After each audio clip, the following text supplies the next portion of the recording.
Yes, so ló pẹ́ tí mo ti ṣe road chat gbẹ̀yìn bẹ́ẹ̀ ni ní báyìí èmi kọ́ mo drive àgbà kan báyìí ló ń drive mi one of my children.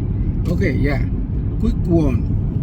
A bá ń sọ fún Yorùbá pé àwa á jẹ pẹlẹbẹ kí má ṣe pé oníkálùkù máa jẹ breakfast tó gbóná janjan tó le kàkàkà. Traffic àárọ̀ ẹ̀ pọ̀ gan. Kí ló dé? Wow. So ó lágbára o. Bọ̀ká tiẹ̀ dúpẹ́ lọ́wọ́ àwọn kan tí wọ́n lọ kó àwọn olórí burúkú Fúlàní tí Buhari dálẹ̀ kó tó lọ yìí tó sú àga tó bayé jẹ́ bọ̀rùn ṣe jẹ́ kí Tinubu dẹ̀ láì tí ẹ̀ kó máa gbọ́ after 4 years torí mo sọ fún Tinubu pé kó gbàgbé 8 years. Ọbásanjọ́ náà gbìyànjú ẹ̀, Jonathan náà gbogbo wọn náà, torí téèyàn bá ti dépò yẹn wàhálà ni. So ká dúpẹ́ lọ́wọ́ wọn tí wọ́n jáde. Tẹ bá wo fọ́nrán yẹn mo rí nǹkan kan bẹ̀ máa fi hàn yín sìn. Ẹ rí i pé excuse me, bàbá kan gbá etí Fúlàní yẹn gbáà. Ẹ má gbà tí ẹ mọ́ kí lè yóò bá ṣe bàjẹ́ báyìí ná. Ẹni yẹn ń wí nǹkan wúyẹ́wúyẹ́ lẹ́nu, but mo fẹ́ràn àwọn tí wọ́n jáde yẹn, àwọn tí wá ti bílẹ̀ yẹn. Bóyá àdín bóyá nǹkan kan náà dà sí wọn lórí, kan ba gbogbo oògùn ara wọn jẹ́. Àwọn kan sọ pé Fúlàní Yorùbá ló lóògùn jù, oògùn wèrè wo lẹ́nu. Fúlàní wọn ya wèrè gan. Ẹ mọ̀ ta wọn bọ̀nbọ̀n ìbọn ni òjẹ́ ní kò ní mú wọn. Tó ṣojú mi ò tí ì ṣe pé wọ́n fi ṣe kiri. Oògùn kalẹ̀ Yorùbá mọ oògùn kàkà ṣe yín lórí kẹ́ máa bá yéèyàn jẹ́ kiri, kẹ́ dà nǹkan lẹ̀ síbi téèyàn gbé kíní ẹ̀ sí, kẹ́nìyàn ó má lè dìde, kẹ́nìyàn ó dóògùn kọjá kó yarọ àwọn oògùn borí burú. Ẹ̀yin ẹ̀rí ibi táwọn Fúlàní ti ń boko jẹ́ kẹ́ lọ ṣe yẹn síbẹ̀. Ẹ̀yin wèrè dédé. Ẹ wo fọ́nrán yẹn. Ẹ káàbọ̀ padà ṣẹ́tírí. Ká dúpẹ́ lọ́wọ́ àwọn tó ṣe yẹn. But ìlú tí wọ́n ti ń kígbe tó jẹ́ wípé àwọn kidnapper ń gbé wọn lójoojúmọ́ tẹ́lẹ̀ ń san ransom. Ẹ wá wo nǹkan táwọn àmì ṣe kí ni ó ní wọn ò gbọdọ̀ ṣe protest. Can you imagine? Kẹ́yàn máa pààyàn kẹ́ máa fi bí pààyàn kẹ́ máa lùyàn kẹ́ni kó má ké. And Bọ́lá Ahmed Tinubu iṣẹ́ lálélẹ́yìí fún ẹ. Ìjọba ológun tẹ́ ẹ kó síta yìí, ọ̀nà àti gbàjọba lọ́wọ́ ẹni gbogbo eléyìí, ọgbọ́n àti kẹrànjẹ àmì.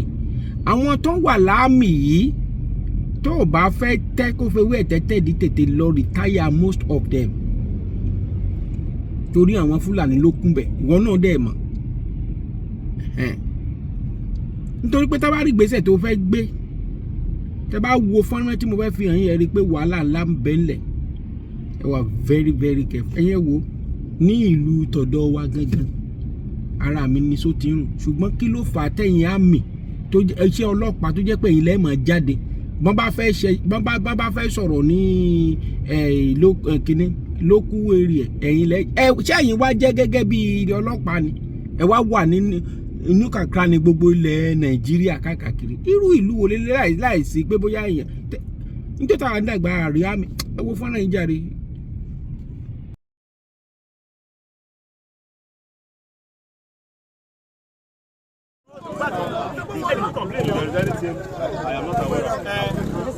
If there is anything like that, I am not aware. No. If there is anything like snapping, then I should be informed. I am in liaison with the police. I am in liaison with other security in the town. Yes, sir. The police have this and they give us approval, sir. If they give me, if I'm aware of it, now there's a city officer here. Yes, sir. Are you listening to us? Come. The governor, direct from the governor, give me copy. Who die here? Give me copy, please. Brabanda! For me, there's Give me copy from the governor. they are counting like this. Ẹni sùúrù. Ọ̀dọ̀ fún wọn crowd. Súnmẹ́yìn. Away from the Àwọn súnmẹ́yìn. More than 6 people have died about this kidnapping. They are killing our people almost every day. We are paying ransom almost every day. We are paying ransom every day. Every day we are paying ransom.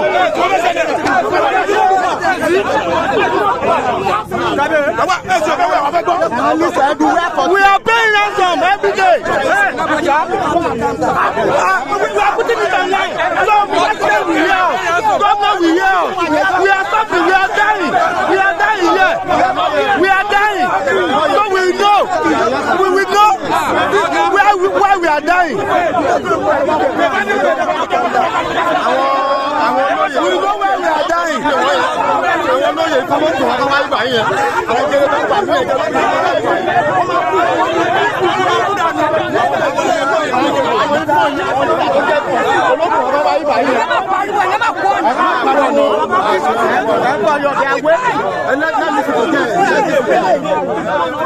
We are not living here until they hear our voice. We are dying. Everybody is suffering. They kidnap us and they are killing us. Government do nothing about it. Yes. We have to let them know that we are really suffering here. We are not fighting. So if they want to kill us, let them kill us at once. We are here. Let them kill us. We are here. We go nowhere. This thing is going online. People of Nigeria. People of Nigeria. Yes. Save our soul. We are dying here. The government are not doing anything. We be kidnapped and killed every day.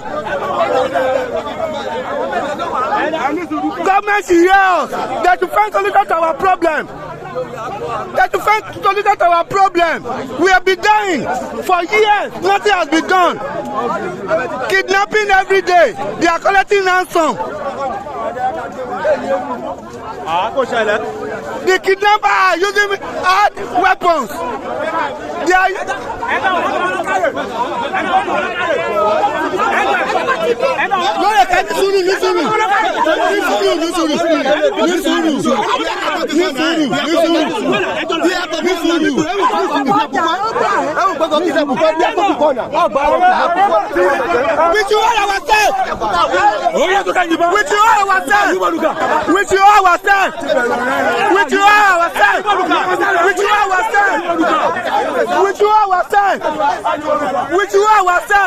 The kidnappers is good. No, me, kill them.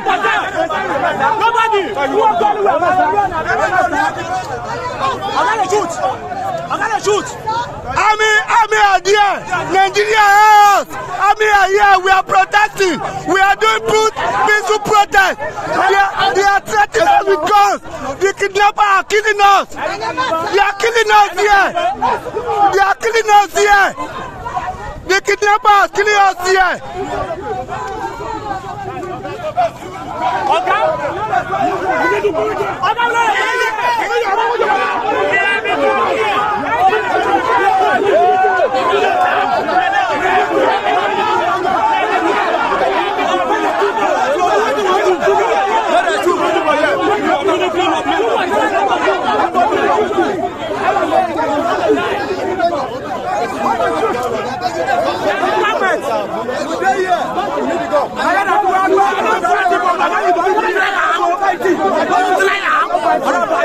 We are not fighting. Army want to get us. Army want to kill us. People of Nigeria, come to our aid. We are suffering in Ifo, Ondo State, and the local government. Kidnapping is killing us. Government, police, they are not doing anything. Police is.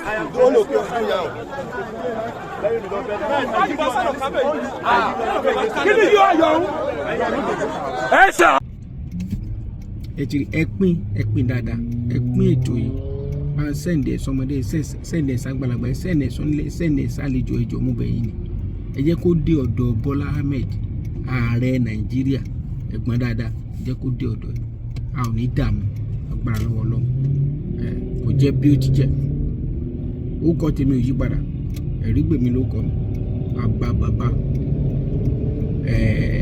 bàbá rògbò rè accident kan ló ṣẹlẹ̀ ẹ̀mẹ́ tí mo wà bí mo wò pé kí ló ń jẹ àwọn èèyàn láàárọ̀ kùtù òun ló fà á tí traffic ẹ̀ fi pọ̀ Ọdúndún ọmọ aṣọ dédèrò ó dàbọ̀.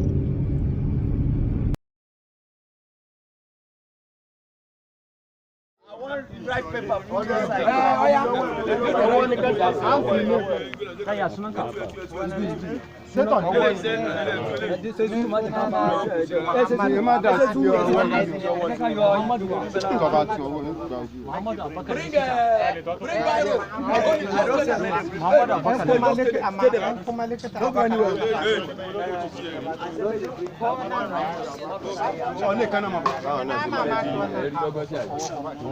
bóyá ó lọ ilé o ilé ilé ilé máa dé.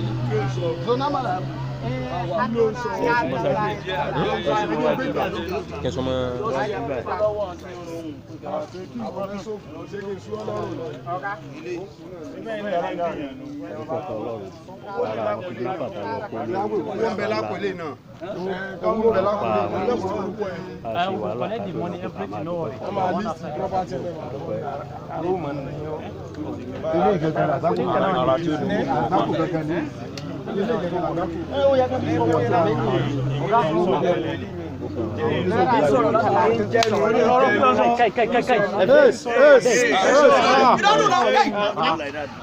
má máa ṣe báyìí náà bọ́ọ̀lù ẹ̀ṣẹ̀ máa ṣe báyìí náà. báwo lè ṣe jẹ́ àkó tó fẹ́ kárí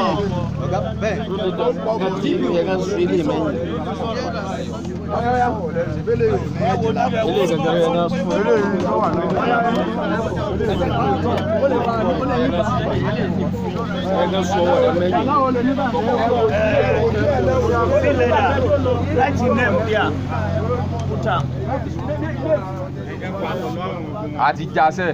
You no need to write that one. that one. Should be na for this one and this one.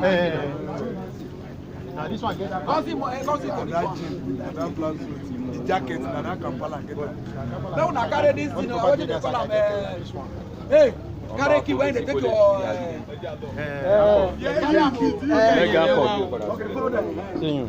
Wai Muhammad Abubakar duk wanda ya bada sunan banza ba zai samu kayan shi ba.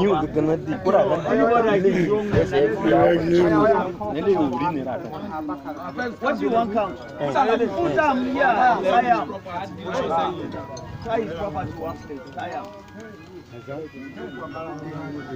àdópẹ́ fún ọdún ẹ̀yìn tó wà lẹ́nu iṣẹ́ Oya, make the enter. Oya, make the enter one by one. Enter one by one. Wait.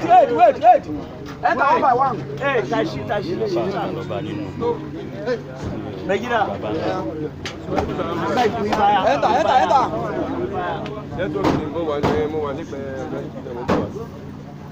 Oya, enter.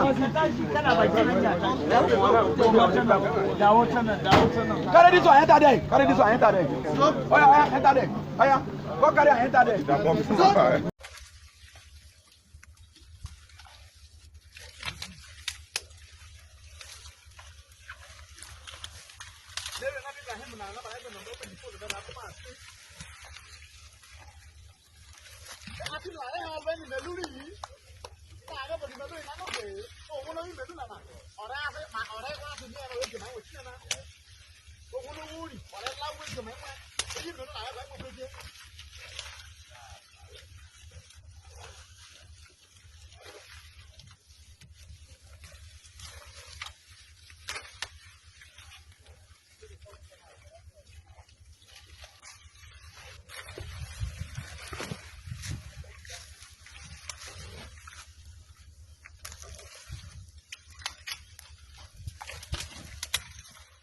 If you're watching this channel for the first time, kindly subscribe to our YouTube channel. Also click the notification bell to get prompt news updates of our new posts and live streaming. Don't forget to follow us on Facebook, Twitter, and Instagram at YorubaKingdomTV.com. àwọn yóò sì kọjá lórí kinu ẹgbọrọ kinu ìjọ ńlá yóò fẹsẹ wá tẹlẹ tó gbóló àní ìfẹrẹsẹ wa nítorí wọn ṣe gbà wọn lọ àgọ alẹkọọ ìlú ọbọ ọlá fún wa ẹmí gígùn lọnà òkè tẹwàá lé ọ. ire o.